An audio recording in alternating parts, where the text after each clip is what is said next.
this is about RSC. It's about sexualized content in the educational space of our youth and our young ones.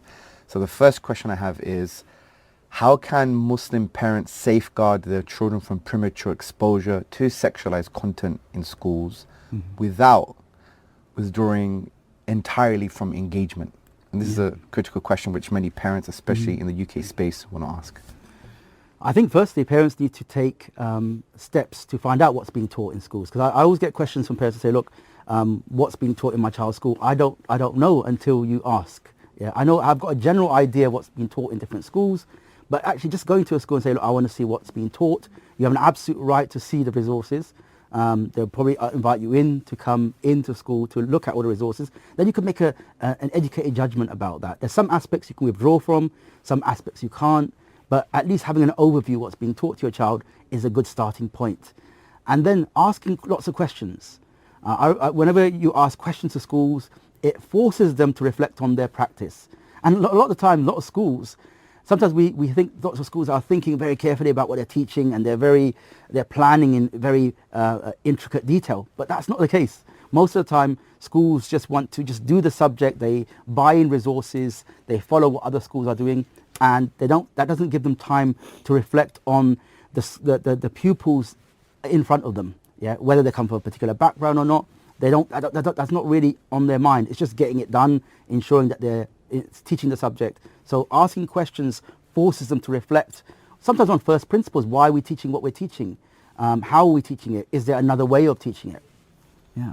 Okay, that's a very good beginning. So this led to another question in my mind, which is, from your experience, when you've seen parents ask questions to the management, the school management, have they changed their approach? Have they taken, the input of the parents more seriously? Do you have any positive or even negative so what I'd say, stories? Any time a parent engaged with a school on this subject, it leads to a change. Whether that's a small change or a major change, it leads to some change. Because first of all, it places it on the agenda of the school. Most of the time, if parents are not raising questions about what's being taught, are not inquiring about how their children are being taught this subject, schools often think parents are unconcerned about this subject, and so they carry on and they apply their own thinking and they implement it upon our children. But when you start to ask questions, it disrupts that normality and says, okay, that means parents are interested in this subject. And so what I'd say is that just asking questions to schools enables schools to realize, firstly, it's a key concern for parents. Okay, so say you're speaking to some Muslim parents, what questions would you advise them to ask? Like, let's get a bit specific here. So they walk up to the school teacher or the head master, headmistress, I don't know, are those right terms now to use? Yeah, head teacher. You're the head teacher, sorry. So, what is the ideal thing for them to say? Do they write it down? Do they have a specific meeting? Do they go directly in the school playground just before school starts or after? Give us some advice. I think in the first instance, it's really important that parents email or write in those questions. Because what it does is that, when you receive verbal questions, you answer in a different way to when you receive them in a written form. And there's an audit trail. There's information there you can go back to say, oh, you said this. And so it's really important to ask those questions in email. So asking questions like, what do you teach? What aspects can I withdraw from? You can ask them, do you take into account the religious background of my pupils when you teach the subject? And even though the statutory guidance, the government guidance says that should be the case, most schools don't do that. Even if there's 90% Muslim children in the school, the religious background of pupils isn't even a consideration in planning teaching the subjects, even though it's meant to be. So just asking questions like that forces them to think about it. Sometimes they'll say, oh, why do I have to take into account the religious background of your pupils? And then you say, in the statutory guidance on this page, this subsection, it states that it should be taken into account. How are you doing that? Or if you need some help in that, I can help you to think about what my child's life as a Muslim impacts what's being taught or what should be taught to my child. Asking questions about, if a child in the class asks a question that gives an alternative view about, for example, LGBTQ plus relationships or same-sex relationships, how would that be received by the school? Because sometimes schools will really will jump on that child and say, no, you can't say that. But they have to allow a plurality of opinions in the classroom, and even the religious opinions of children need to be taken into account and allowed to be voiced in the classroom.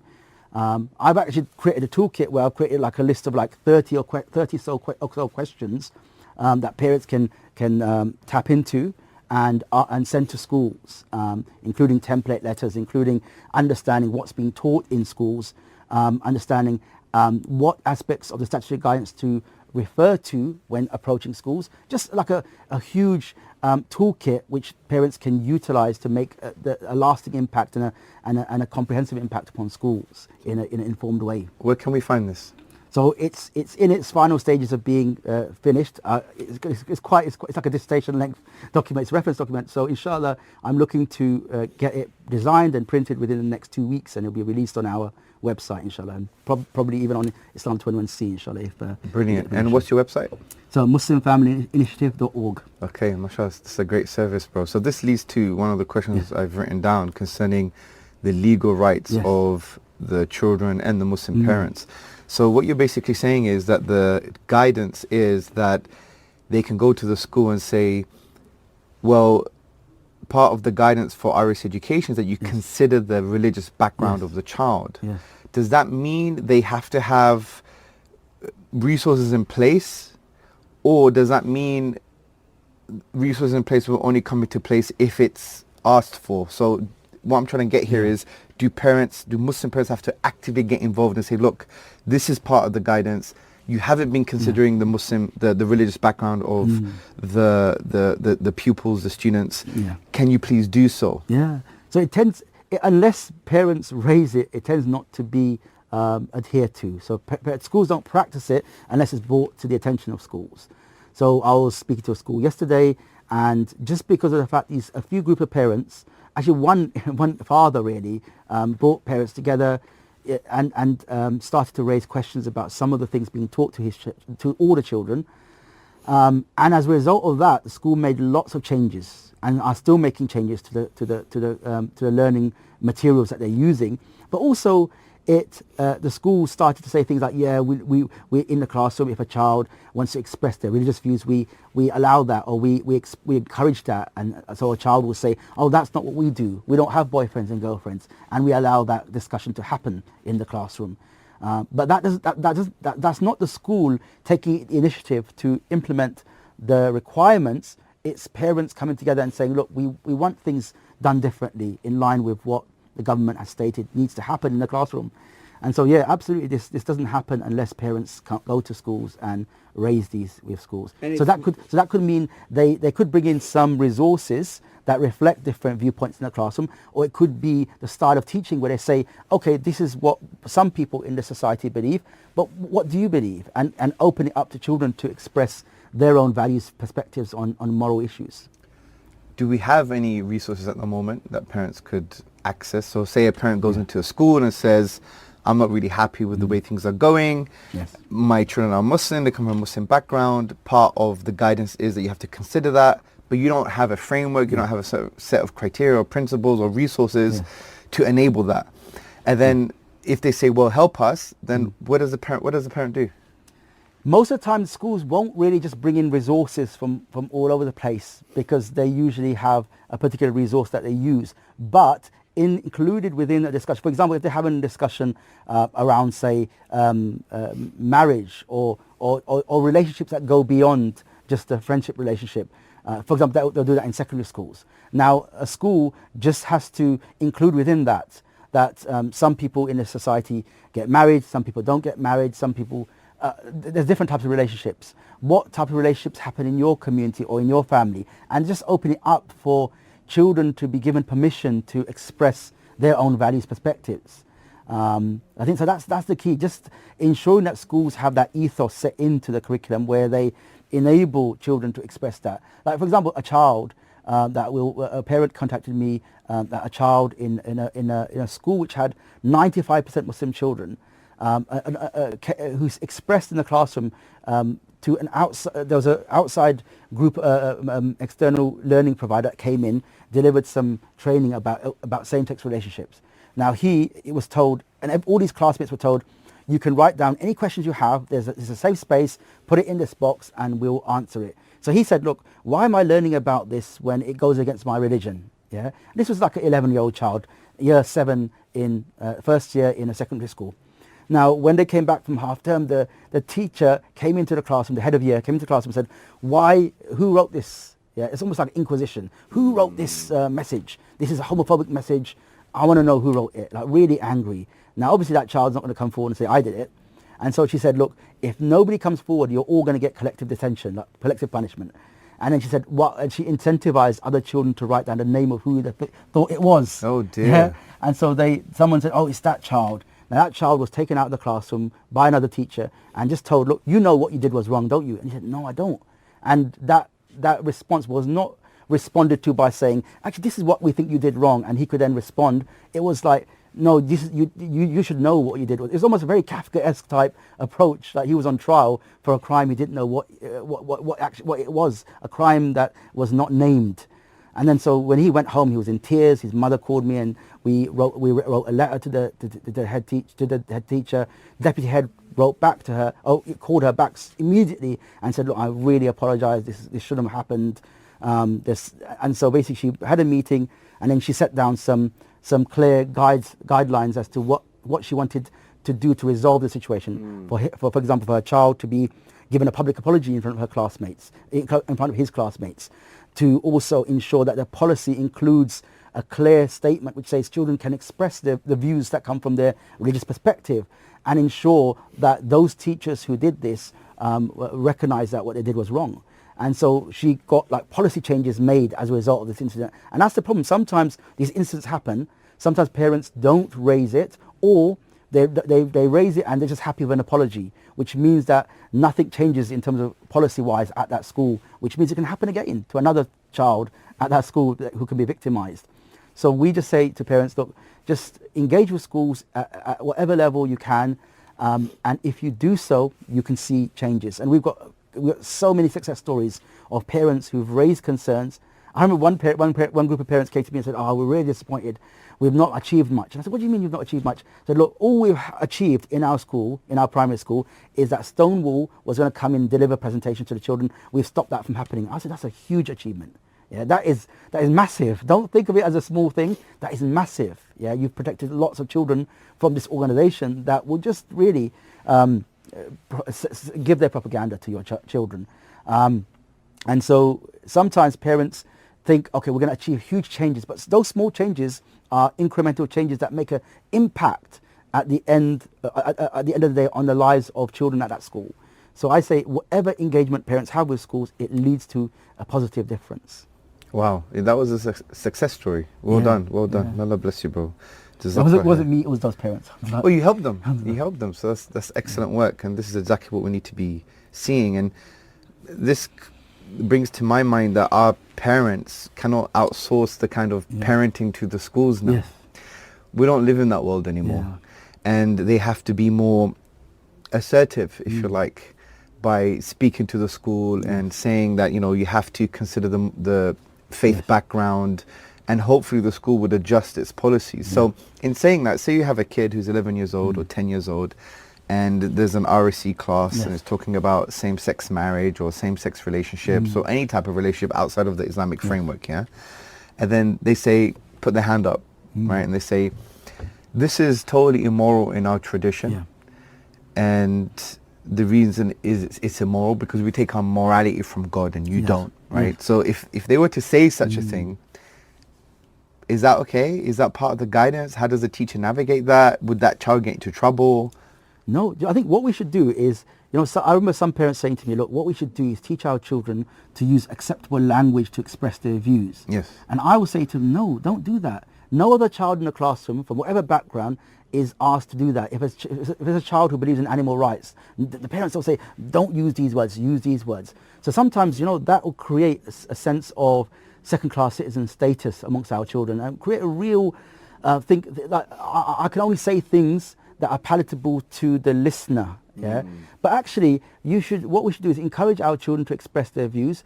If it so happens that the school considers those views to be unacceptable, that needs to be challenged by the parent when it happens. But I think a child should be to express their views in a way, as long as they don't use derogatory language, they don't use swear words against people or call for violence against people, which never happens. Yeah, children don't do that, but children will say, "Look, no, we don't do that. We don't live like that, or this is unacceptable in our religion, or it's sinful." Some schools will take that word sinful, even though it's a secular teacher who has no conception of what sinful actually is, and they'll take offense and say, "How can you say it's sinful?"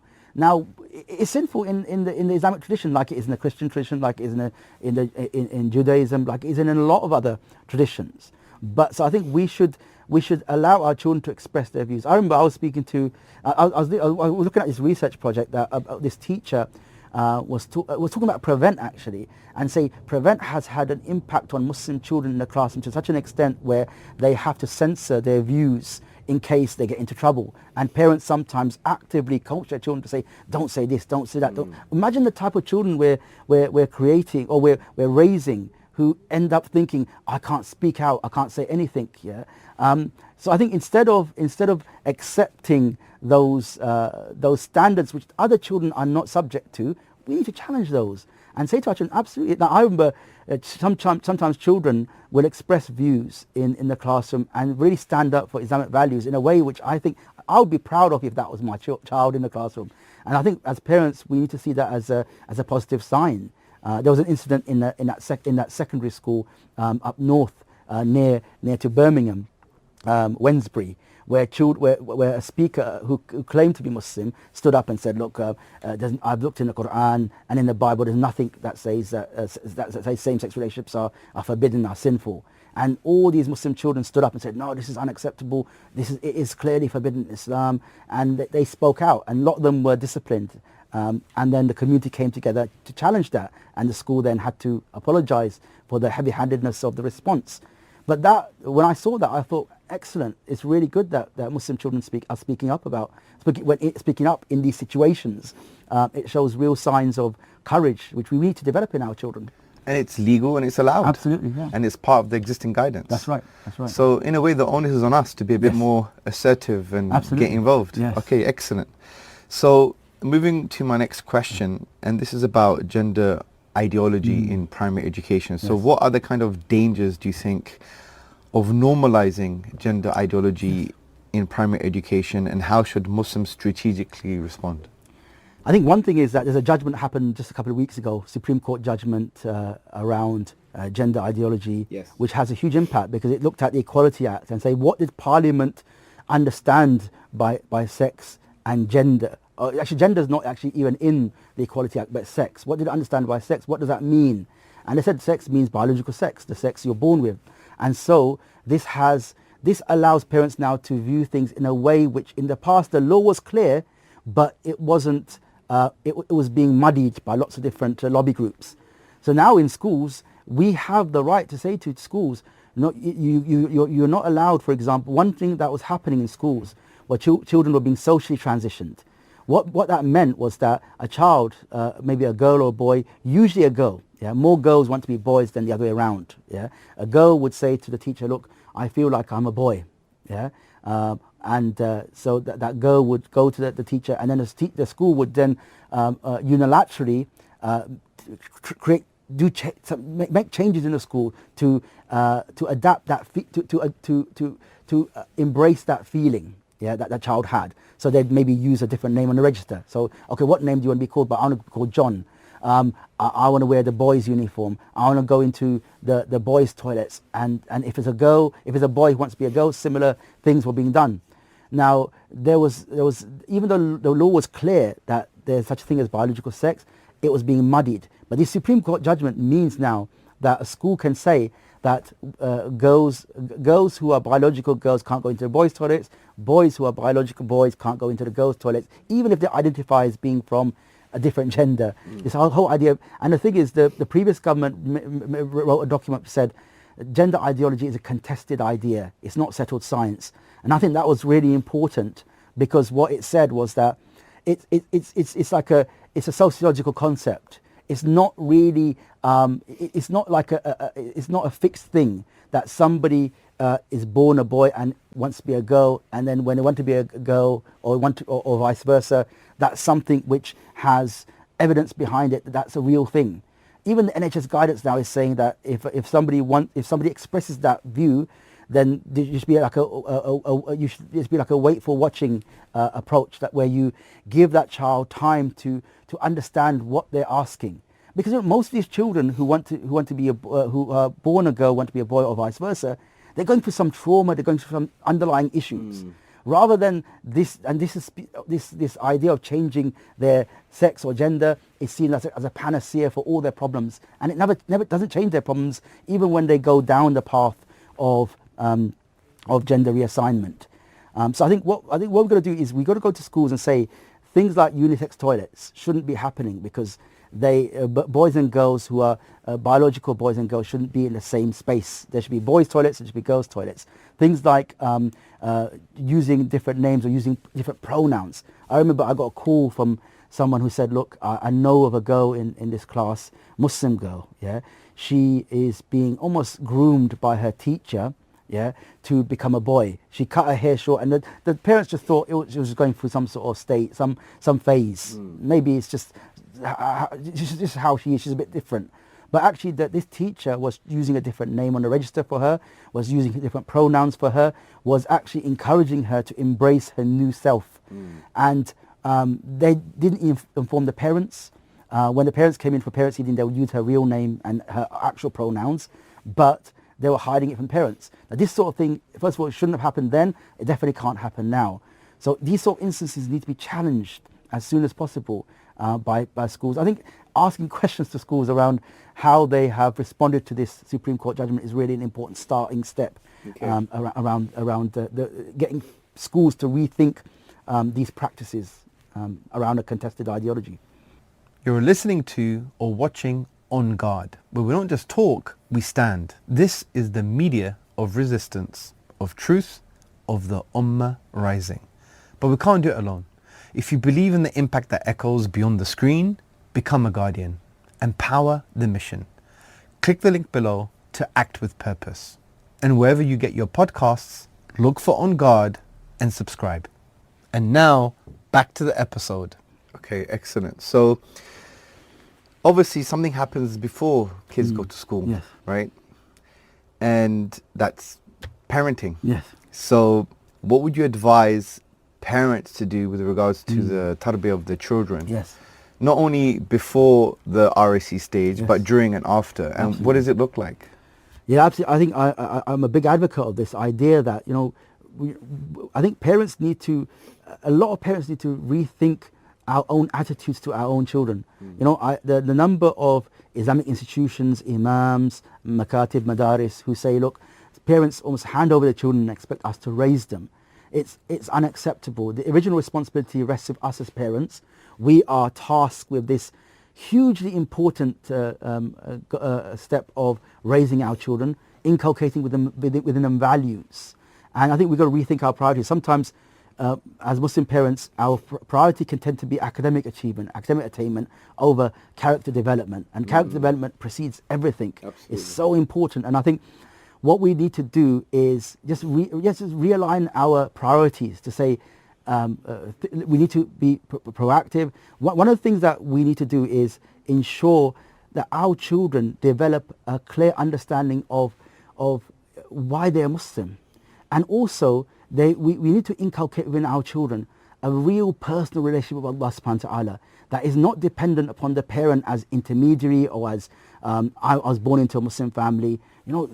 Steps that they take to recognize. There's even research in Western academia about how children who develop a personal relationship with God tend to be able to withstand that throughout adulthood. Just by things like dua, things by asking Allah personally without an intermediary for things regularly. Yeah, it's like a communication with Allah. Being grateful to Allah subhanahu wa ta'ala by saying, I'm grateful for this food I've got or for this thing you've given me, and recognizing who you're grateful to. Because in Western secular ideology, Western society, there's a tendency to understand gratitude And that gratitude can become very, I'm grateful for this, I'm grateful for that, but not who you're grateful to for that. Things like Tawbah, we need to develop in our children the understanding that when they commit sins, which we all will, to do Tawbah straight away. These sort of things establish a personal relationship with Allah subhanahu wa ta'ala and accountability that is developed even in young children, that then is nurtured as they grow up. But I think as parents, we've got to take responsibility for all of that. Now, there's different institutions, different organizations in the community that can support us in doing a lot of these things. That's not a problem. As long as we recognize that we are almost the ones who are navigating that, we are organizing that. Almost, if you're like the CEO of a company and you outsource a particular project, you don't outsource it and then forget about it. You outsource it and then you say, how are things going? There's accountability still happening. Are you on schedule? Yeah. What are you doing? And then if that's not happening, why is that not happening? Because you have ultimate responsibility for that project. Our children are the best of projects, the most important of projects.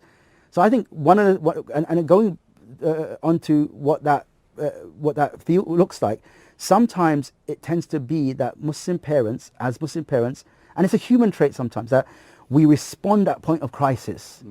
And that point of crisis is very much shaped by stress, by lots of different factors which make responses not really not the best responses. Yeah, at that stage we find it difficult to navigate, but actually we need to encourage parents to be much more proactive.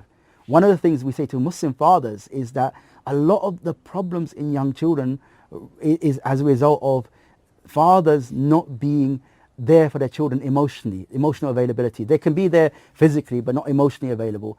You know, there's a lot of research that shows that children who are not loved by their fathers, especially, are not loved. Love is not about, for example, things like being a breadwinner and putting food on the table, but it's about things like showing overt acts of love, kissing, hugging, telling your children you love them, things that we didn't grow up with because our parents, like our fathers, were quite distant from us. My father would hug us like twice a year at Eid.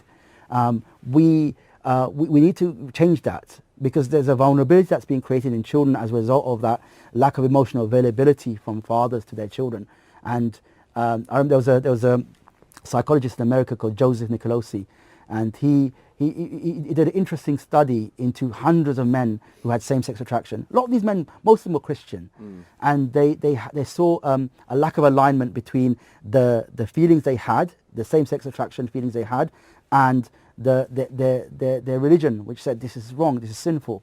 So they went to Joseph Nicolosi. He worked with hundreds of men. And he said the common factor in all of these men, it wasn't the things that you thought it would be. It was that they had overly strict fathers who were not nurturing enough, who didn't show overt love to their children.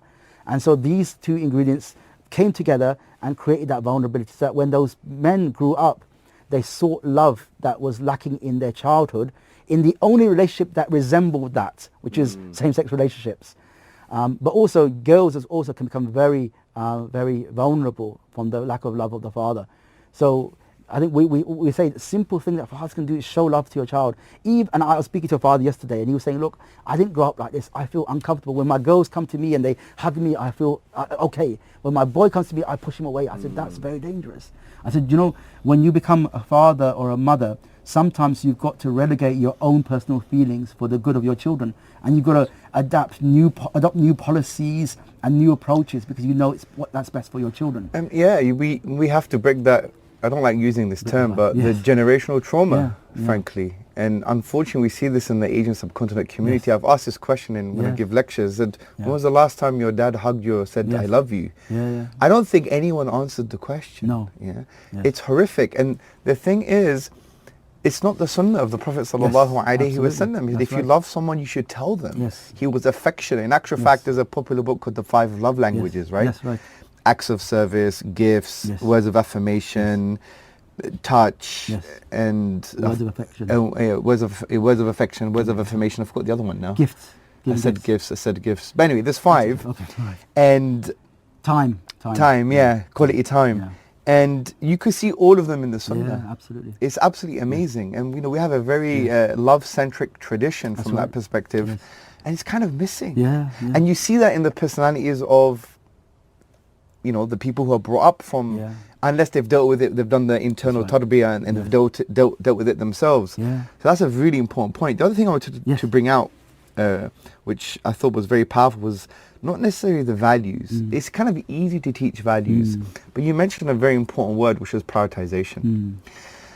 Now, I want to give you an insight that I've seen, and I'm not the expert like you, but I want you to anchor off that and basically unpack it for me, yeah?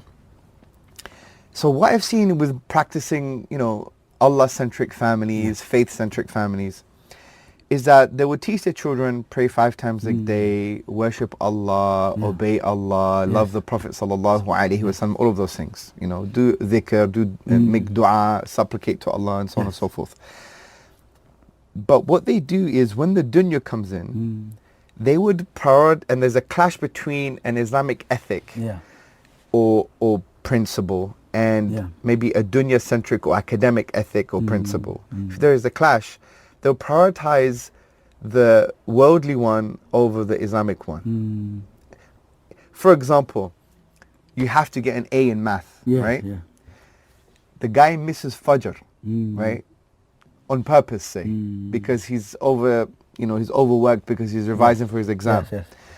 There will be less reaction to missing Fajr, which is far more greater a problem than actually not doing great in your math exam. But if he doesn't do well in his math exam or doesn't spend enough time revising and preparing, there is so much pressure to the point where they've moralized it, that there's something wrong with you, you're bad, you're not worthy. So the self-worth is now contingent not on the character, as you mentioned, or the connection with Allah, but it's contingent, dependent upon the exams and secular education. Now, I'm not saying you should ignore that, no, but it's the subtle deprioritization of one over the other. And children, they listen with their eyes, not with their ears. And then when they walk into life, and they're going to have these inevitable clashes between Islamic principles and other principles, look what's going to happen. So I've seen that. And I keep on telling parents and aspiring parents, do not make that mistake. Focus on what is a key priority, because when the proverbial hits the fan, like it does in life, you're going to have tests and fitna and so on and so forth. You want them to be strong and hold on to Allah, hold on to principle and value. But unfortunately, when you have practicing people, when they enter the real world and there is this clash and this potential fitna or this fitna, they can't react effectively and they crumble. I think it's a really important point. I think we need to recognize, that sometimes people say, when you talk about inculcating values in your children, sometimes we see it as almost like a teaching thing. You teach them, you go through the hadith, and going through hadith is good. But actually, what our children tend to be shaped by is the lived Islam that they see around them. And so, I say to parents, look, we're not talking about being perfect parents, because none of us are. Of course. But what it is that being a parent is the biggest self-development exercise there can be. Because what you want to do is almost, you want to better yourself in order that your children become better. You want them to recognize that there's certain, like when salah time comes, you pray salah. There's no delay. When it comes to, if you're traveling and you're in a train station, you just go onto the side and you pray. All of this sets a clear message to your children that our lived Islam is one where everything fits around the responsibility to Allah subhanahu wa ta'ala, our obligation to Allah subhanahu wa ta'ala. But also I think it's really, you can really see dysfunctional children being raised when they see one thing being said, another thing being done. And I think that creates a real, almost schizophrenic personality amongst our children, which actually says to them that I aspire to these values, but I live these values. And it can be definitely very dangerous. And I think it says, when we, so it's like, there was a saying that I came across a long time ago, and it's from like a Christian book, and it was really good though. It said values are caught rather than taught. Wow. And I thought, when I heard that, I thought, this is really important. This is something that's etched in my memory. Write that down. Now. So values are caught rather than taught. You can't really teach values. Value. It's like, there's a saying that says that the apple doesn't fall far from the tree. Yes. There's truth in that. Like, for example, I remember my mother. She used to be a very charitable lady, mashallah. She had this box in her kitchen, and anytime she had any money, she would put notes or pounds in it. And this was before the days where you have big fundraisers and you have but people would come to the door, or there'll be something at the local mosque where there's a charity, and she'd give money in that. And that was a regular thing.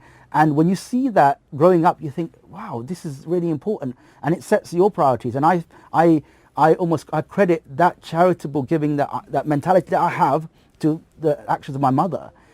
Similarly to my father was very generous in lots of things to relatives. He would, like, I remember he used to visit, and if any relative was ill, he would visit them, and not just once. Like if they were long-term sick, every week he would visit them once or twice a week, and I would go with him. And just by going, and he hadn't thought in his mind, he didn't think, I'm going to take my son because I want to show him the importance of this value. It was just, oh, come with me. So I'd go with him, and that reminded me, okay, this is important. My father worked a very tough job, very heavy lifting, came home, and that means what he did with his spare time was important because he had very little of it. So that sends a real clear message to our children that what we prioritize in terms of our time and our efforts really makes a difference. But one thing I want to say also is, one thing I found is the dua of others. Yeah, I found that to be the single most impactful thing in my life. Yeah, people making dua for me just because I've helped them in something. Yeah, in something small, nothing huge, but they've been so grateful they made dua for me, and I credit that to not having major problems with my children. Alhamdulillah, that not because of my parenting, but because of that. I really feel as though that if you're in service of other people, yeah, you'll get dua from them, and unimaginable amounts of dua. Yeah, people will just, you won't even know they made dua, but you'll see the impact of it in your life. Yeah, someone was saying the other day that he goes, my father used to help lots of people. Yeah, whenever they needed help, he would be the first to help them. And he goes, my mother, when my grandmother, after my father died, we'll speak to my grandmother and say, look, all of our children, he had 8 brothers and sisters, and he said none of us went into drugs, none of us went haywire. We're all generally practicing children. Yeah, and my father, he wasn't very practicing until his later years. And so he goes, we don't know why we turned out like this. And their grandmother said, look, any time your father was asked for help from anybody, he would help them. SubhanAllah. And they'd make dua for them, and this is the result of that dua. It's a really important point that we mentioned, that the things we do for others comes back upon us through the dua of others. And that's what I'd say, if you're working in a school, I said to this parent yesterday who has been working for about 1.5 years to achieve small changes in the school, I say, look, this is going to stand up for you, not only with Allah subhanahu wa ta'ala, but it will also stand up for you when those people make dua for you. Those people who didn't have the time to do as much as you did, or maybe didn't have the language, didn't have the words, they're not as eloquent in their speech as you are. And you stepped up for them and keep going on at it, even though sometimes it seems like a hopeless task. Those people make dua for you, and inshallah you will benefit from that dua. You will see the fruits of that. That was very moving. I have a final question for you. It's actually the most difficult. All right. So,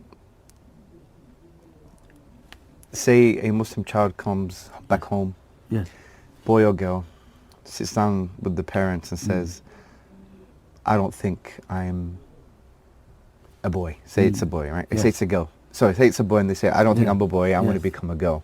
I've been learning this at school. Yeah. What do they do? What I say to parents is that don't jump on the thing that a child brings to you, but think of that as almost the thing they're presenting to you that hides the underlying problems that they're facing. There's a significant underlying problems that child is going through that needs to be understood. That child needs a Muslim counselor who understands the Islamic tradition to allow that child to speak. I remember there's this girl that this mother called me and said, look, my daughter wants to be a boy, and I don't know what to do. I said to her, look, that's not the issue. There's another issue there. You need to almost overcompensate on developing a stronger relationship with her and showing her immense amount of love, even though that may be something that it seems counterintuitive. Show her immense amount of love, spend a lot of time with her, and try and help her to understand what that issue is in a way that doesn't make her feel as though you're interrogating her. And so over weeks and weeks and weeks later, she contacted me and said, look, I now know what the problem is, because she's the only girl in the house, and her brothers, they eat a plate of food. They don't even take the plate to the sink. She has to do that. They throw their clothes on the floor. She has to go around the house, picking up the clothes, putting it in the washing machine. And she confided in me that the only reason why I felt like this and I feel like this is because I feel like I have to do everything in the house. They don't have to do anything. Just because I'm a girl, if I'm a boy, I don't have to do anything. And it seemed like a very strange mode of thinking, but you could understand where she was coming from. And she said, look, we made changes in the home. We made sure that her brothers were pulling their weight, doing the chores as much as everybody else. And now she said, no, I never wanted to be a boy. Now, this is a simple example, but at the heart of it, there are a whole host of different issues that children, especially girls in this society, are going through a huge amount of problems. Because look, societal expectations of girls is that they have to look a particular way. If they don't look a particular way, it creates almost a dissonance in them, a feeling that they are different from other children. They should look the part. They see these airbrushed images all around them, and they feel inadequate. Yeah, we need to in our children, especially fathers. We say to fathers, when you compliment your children, especially your girls, focus on the things that are of worth. Those substantive issues that are not the superficial issues about looks. Say to her things like, I heard your recitation of Quran is beautiful. Jazakallah, may Allah reward you. I know how much effort you're putting in. Focus on the effort and focus on substantive issues. Yeah, because the society around them, however modernized, however civilized society claims it is, it still believes that a woman's worth is in her looks.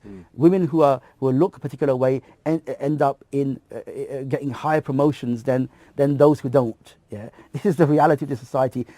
People are still superficial. They focus on looks. So counteract that in society. But in terms of if a child comes to you, just try and understand the deeper issues that child is going through. They may need counselling from a trusted Muslim counsellor, not just any counsellor who affirm their feelings.